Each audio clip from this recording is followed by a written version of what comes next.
Assalamualaikum warahmatullahi wabarakatuh. Nama saya Muhammad Salman Al-Farisi dengan nomor pokok mahasiswa 217064516050. Program Studi Informatika Universitas Nasional.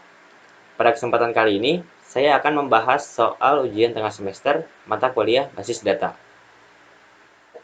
Untuk soal yang pertama yaitu proses pengolahan data akan lebih efisien jika menggunakan sistem pengolahan basis data berbasis komputer. Apakah pengolahan data secara tradisional sudah tidak layak digunakan untuk saat ini? Ya.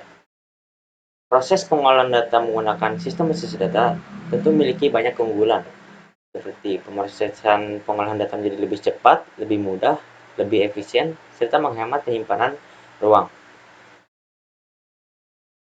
Apakah pengolahan data secara tradisional sudah tidak layak digunakan?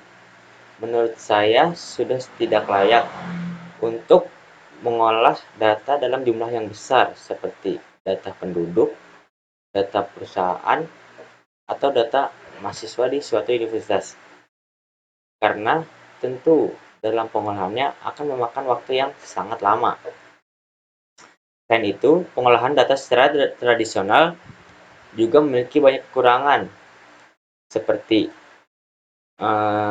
dapat terjadinya penangkapan data yang menyebabkan atau mengakibatkan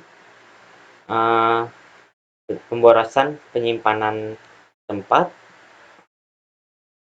lalu akses data yang sulit, dan keamanan data yang kurang terjamin.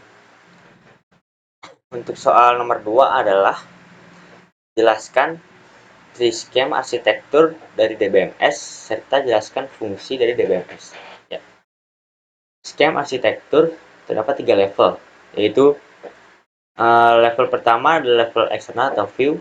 Level eksternal atau view merupakan cara pandang pengguna terhadap sistem basis data. Pada level ini, pengguna atau user hanya bisa melihat struktur data yang diperlukan.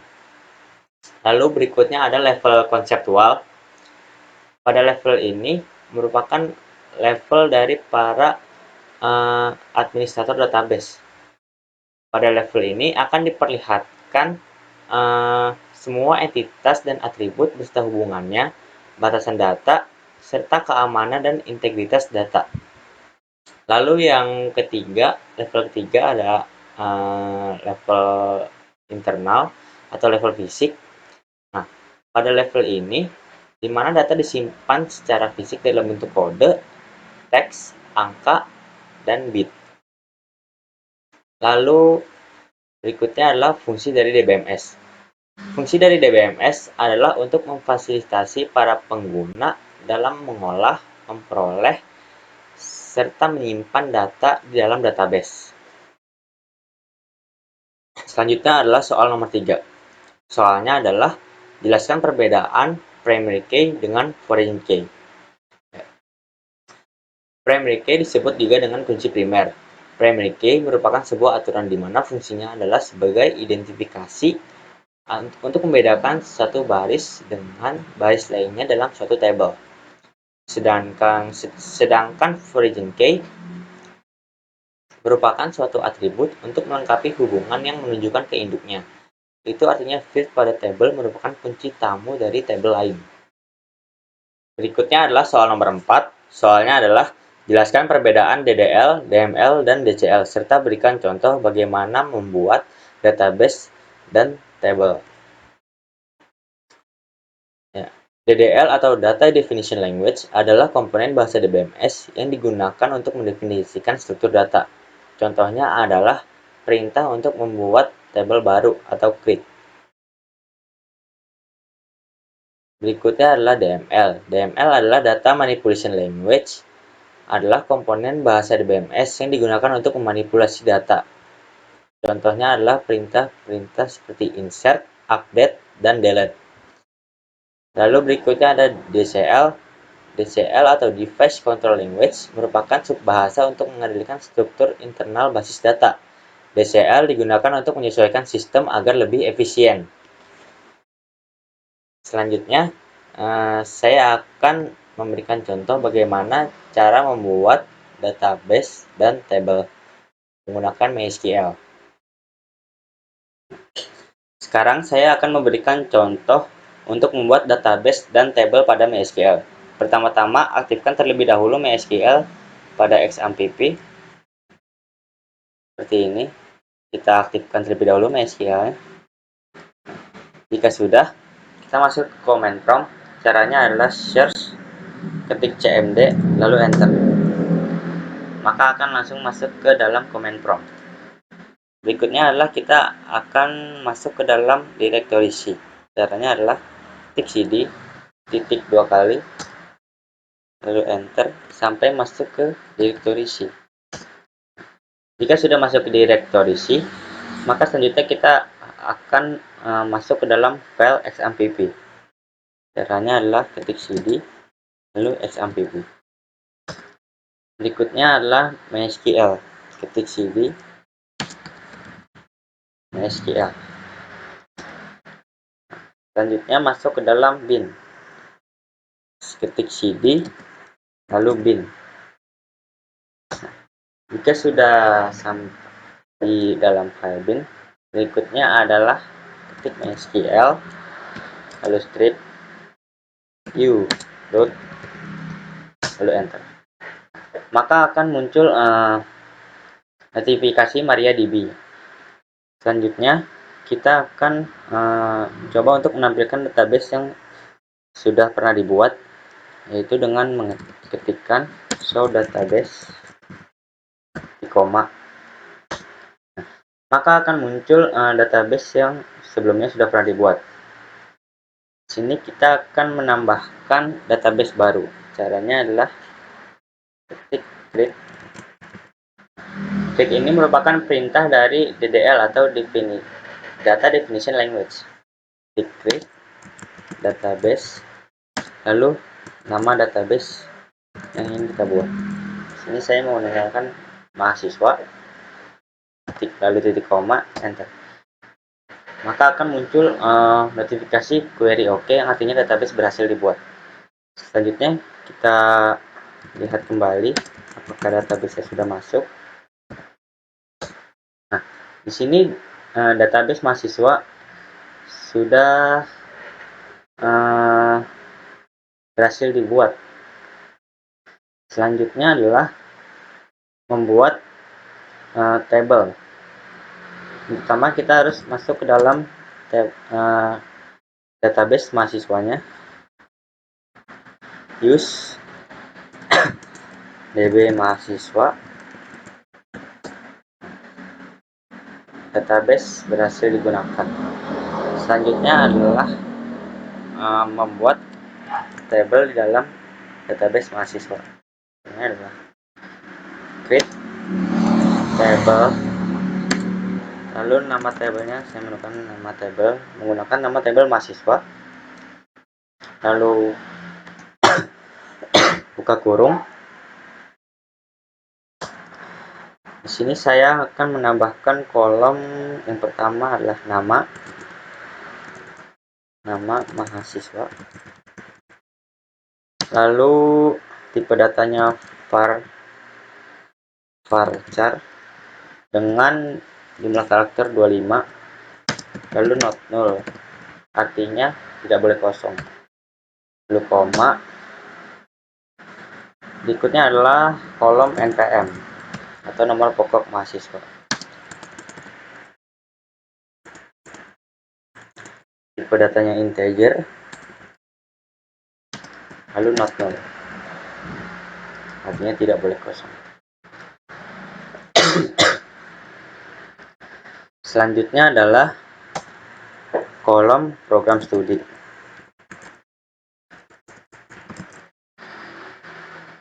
Tipe datanya varchar,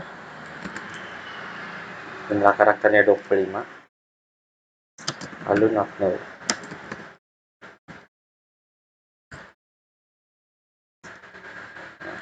Untuk primary key-nya saya menggunakan kolom npm,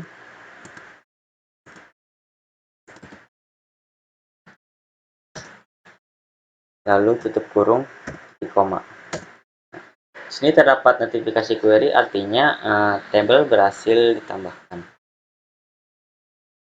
Lalu kita bisa mengeceknya dengan cara show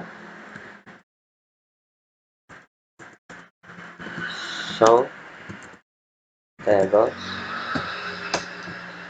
Di sini tables in DB mahasiswa, artinya tabel yang berada di dalam database mahasiswa. Di sini terdapat tabel mahasiswa yang barusan sudah dibuat. Lalu berikutnya untuk menampilkan struktur dari tabelnya, yaitu base mahasiswa.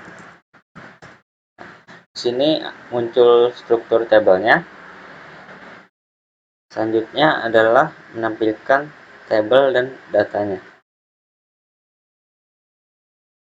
Select bintang from mahasiswa.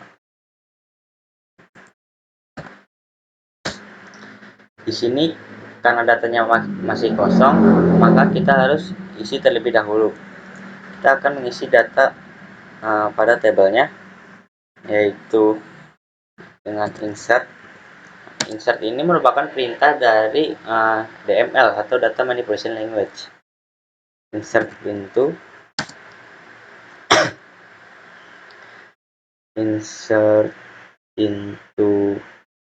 mahasiswa value,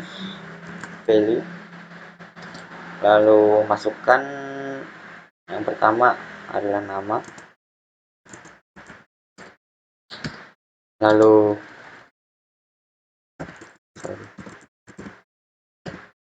npm,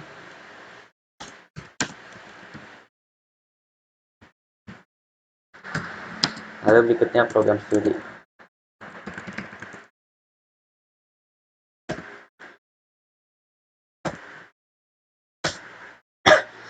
Nah, sini muncul kembali notifikasi query OK, artinya data berhasil ditambahkan. Lalu kita akan mencoba menambahkan data kembali.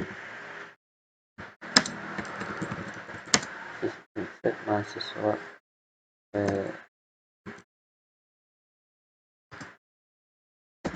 masukkan namanya, lalu yang kedua npm,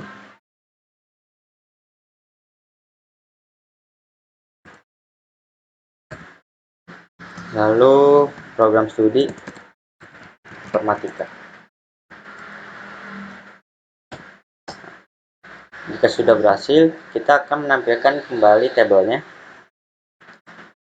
Select bintang from mahasiswa.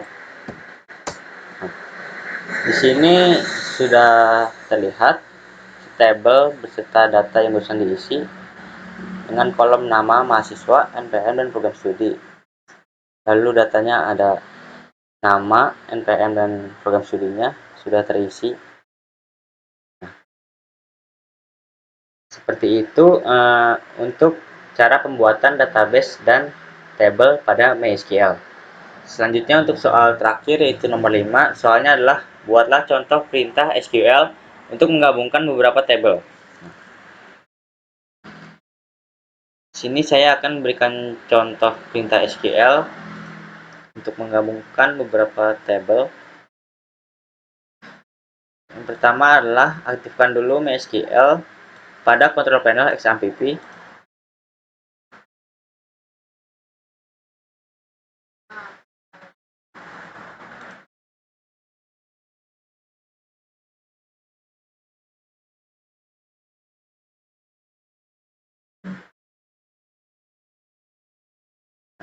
Jika sudah, masuk ke dalam command prompt.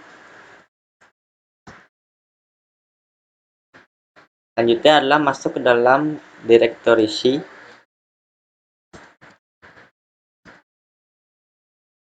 Jika sudah, masuk ke dalam file XAMPP.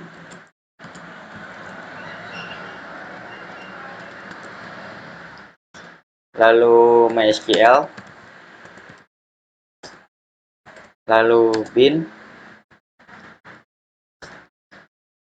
Selanjutnya adalah ketik MySQL strip view root. Jika sudah, kita akan tampilkan database yang sudah dibuat.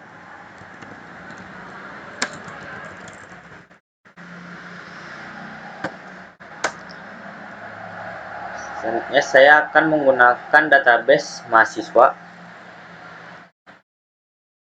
Use db mahasiswa.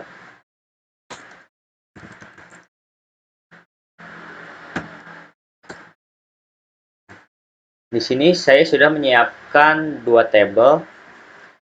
Tabel yang pertama yaitu tabel mahasiswa. Lalu berikutnya tabel yang kedua yaitu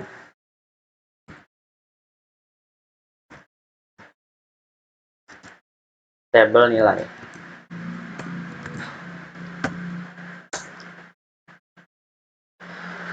Di sini saya akan menggabungkan beberapa kolom dari dua tabel tersebut, dua tabel ini, tabel mahasiswa dan nilai. Caranya adalah select, lalu pilih kolom yang ingin ditampilkan. Di sini saya akan menampilkan kolom nama,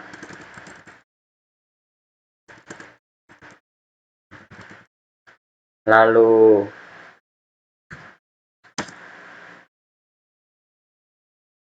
mata kuliah,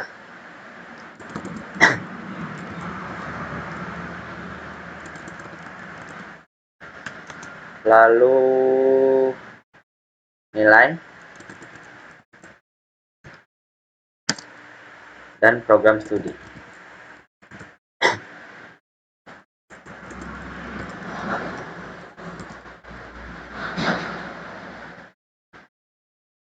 Lalu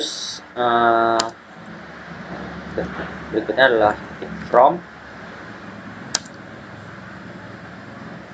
nama tabel yang pertama yaitu mahasiswa.